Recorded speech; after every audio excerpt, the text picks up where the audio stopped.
YouTube'larni ko'rib, xursand bo'lib, bizlarning shogirdlarimiz mana shu YouTube'larga erishadi deb har doim bizga ko'rgan vaqtda havas etib yuradigan yigitlar, qizlar yetishsin. Hammasida keyingi o'qishlarni omad tilayman. Grant bo'lib, o'qishlarda muallif bo'lishimiz. Endi shu taqdirlashdi. An'anaviy holatda o'tishdan yana ustozlardan taklif qilsak, boshqa O'g'iljon ingliz tili fani bo'yicha sektor bo'yicha hozir sertifikat guruhlari chiqaryapti. Natijalari juda zo'r. Keyingi stajimiz 40 kundan endi xudo xolasa bu yil yaqinda boshladi, lekin yomon emas, natijalari qisqa muddatga ichida ekol bo'lishini sertifikat oldi. Juda ham yaxshi. Xudo xolasa rivojlantiramiz. Keyingi stajimiz buni Rayhamay va sektor bo'yicha, IELTS bo'yicha askarga ko'rib o'quvchilar tayyorlayapti. Natijalar bo'ladir, yaxshi hammasini ustozlarning bir tasdiqlab qo'yishimiz. Alloh bergan Zumra. Keyingi sertifikat egasi Yo'ldosh Vasalay. Ikrom va Dilrabo bitta darajada sertifikat.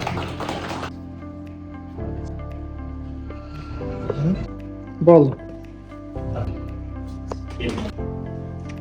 Bahadirov Dilshadbek bitta darajada sertifikat.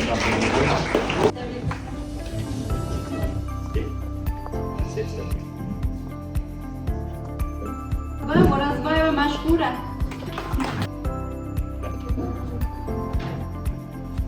Maqsud va Shafoat.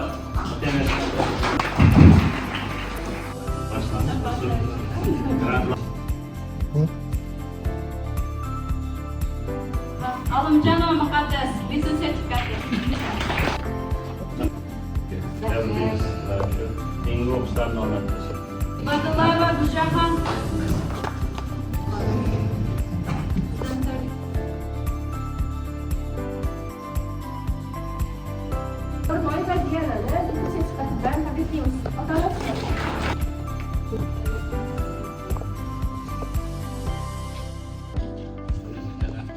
Minturganova Gulsavir.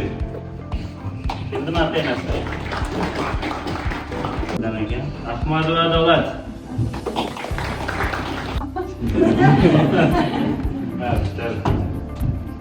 Omad IELTS bo'yicha sertifikatlarimiz topshiramiz. Umumiy bahasi 6 balogan ekan. Sifr bo'yicha bitta darajaga to'ldirilgan Muratboyev Jahongir tabriklaymiz. Omad Safran kostyumisin. Keyingilari 7-8 ga o'tib ketaversin. Adambayeva Fulkaray. Mayalova Malika Bonu.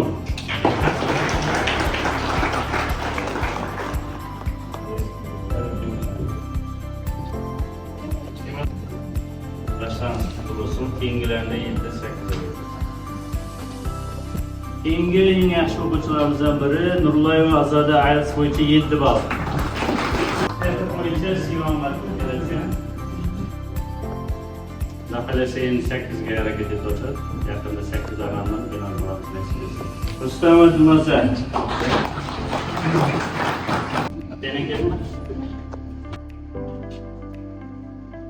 O'quvchimiz Gulmonova Durdona IELTS bo'yicha 5,5 va B2 darajasi sertifikat.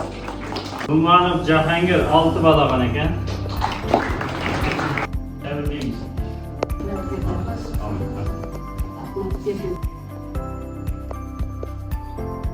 Muratov Zuhra.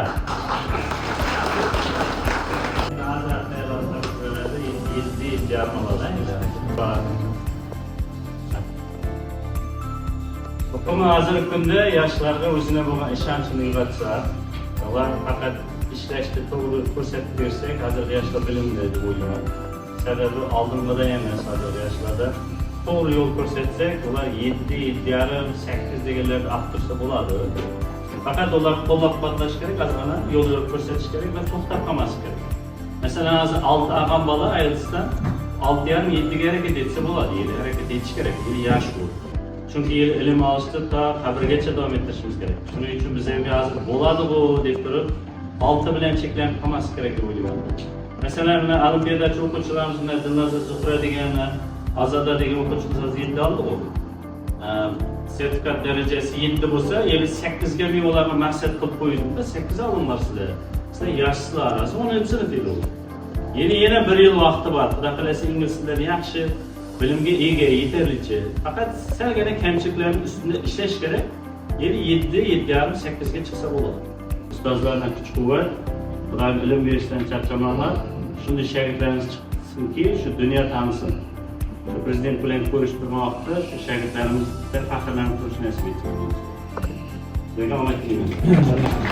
Assalomu alaykum. Yana bir marta shunday yaxshi kunda uchrashib turganimizdan xursandman. Nurbek sizlar bugun bilan tabriklayman. Ham ko'payarsin. Shu yerga kelgan ota-onalar sizlarni shu chin qalbimdan tabriklayman. Shunday ilmga chanqoq, taslim bo'lmas, shu to'g'ri yo'ldan, yaxshi yo'lda tanlaydigan farzandlarni tarbiyalab, shu sizlarning ilmlarga hissa etganingiz uchun katta rahmat. Faqatgina bir taraflama bo'lib qolmaydi natija degan. Ota-onalar ham to'g'ri tarbiya berish kerak, o'quvchilarning o'zlaridan ham albatta qiziqish bo'lishi kerak.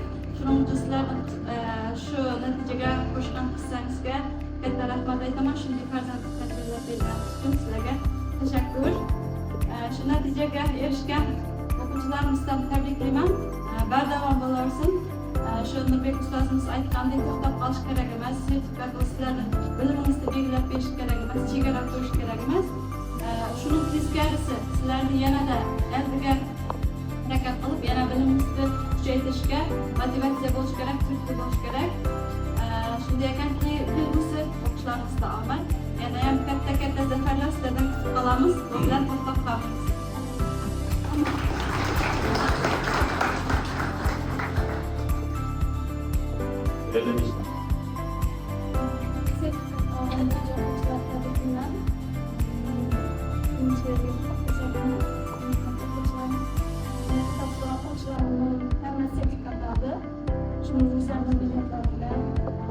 Şu antenelere rahmet, şöyle ettiler.